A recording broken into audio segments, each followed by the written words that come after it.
Welcome back to Carpenter's Diary.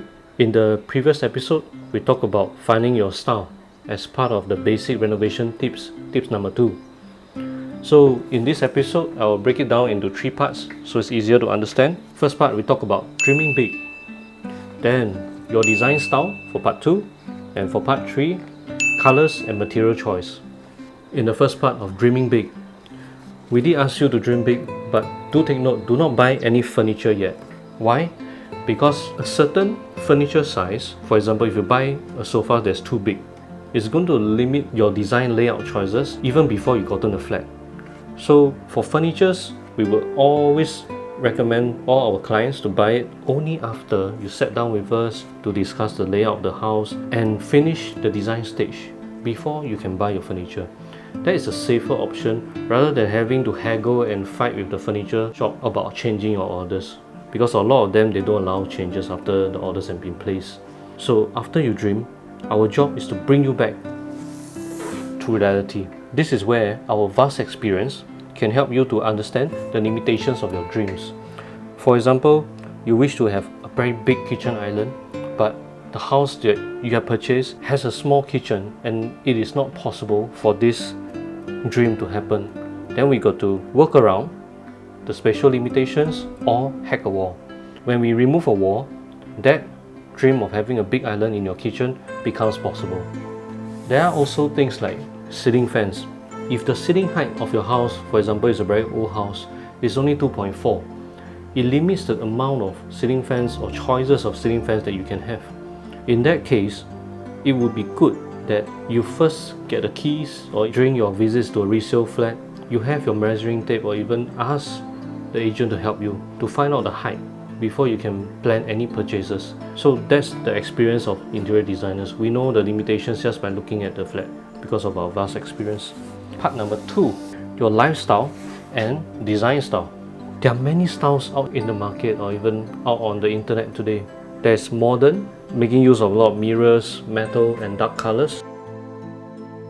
There's Scandinavian, making use of light grey, white, minimalist, and also pencil-leg furniture. There is Japanese Muji style, which is very light woody, a lot of white as well, and lots of carpentry. Then Japandi, a new trend, a mixture of Japanese Muji style and Scandinavian as well. Then the very popular industrial style. Industrial style, there's a lot of black, metallic elements. There are grey elements and concrete elements as well, and even specifically using black color casing and conduits to accent the ceiling. So all these styles you can find from Pinterest, Google, Facebook, and many more styles. It's very personal. It's up to you, but you do have to communicate to us what is the style that you prefer. Then after you visualize, we'll be able to help you to build it.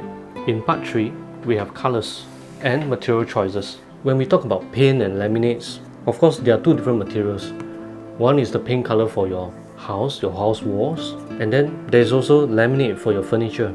So in order for all these to come into a harmonious match, we usually recommend not more than 4 color schemes in the house. Of course, if you have different areas, for example a kid's room, and you like it to be all light pink, that's fine. But in a single area, we'll usually recommend that you don't go overboard and not more than 4 color choices. We have different styles. Monochrome is trendy again. Colors like black, white, grey, they're always in trend. A lot of homeowners also use light colors to bring out the spaciousness of their house. Because nowadays, especially for BTOs and condos, they are rather small.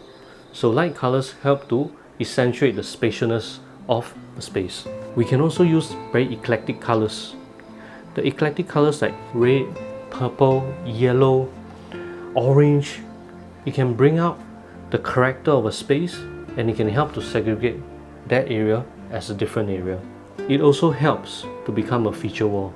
Then, next we come to color matching. Color matching is a very special trait. Something that not all designers are born with or people are born with. It takes a keen eye for detail, and that's why you do have to come to us, an expert, for advice and color matching. Of course, for people that are in the fashion industry or you're doing graphic design, you naturally have a sense of what colors match according to the color wheel and color palette as well. So for those people, we will work with you together to recommend something that you like for your house. But do take note that colors are very, very personal.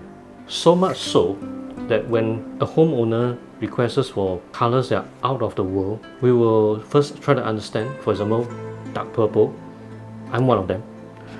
So it works. Being bold works, but just you got to tone it down and make sure that it fits the place. You can have a tint everywhere. So what's the percentage? 80% main colors, 20% feature colors. You can go with 80-20 or you can go with 90-10. But anything outside of this range sometimes is a little bit too much. In summary, design is a topic that I can ramble on and on for a long time because it's my passion and I love to transform empty space into a home. Notice the choice of words. I use the word home and not houses because a mentor once taught me that we want to aim to build homes and not houses. Homes are when design and personal preferences and the personal needs come together, and that's what makes a home. Anyway, this is only the tip of the iceberg. In the next series of episodes, I will bring you behind the scenes to see a project whereby we did a lot of 3D modeling to determine the best layout for our client. In that case, it was a kitchen build, and that will allow you to understand more about our design process because it's not something that we can complete in one video, of course. If you like our videos, subscribe, hit the notification button, like us on Facebook, Instagram, and we'll see you in the next video. Remember, once again, we are Reno Scout. You dream it, we build it.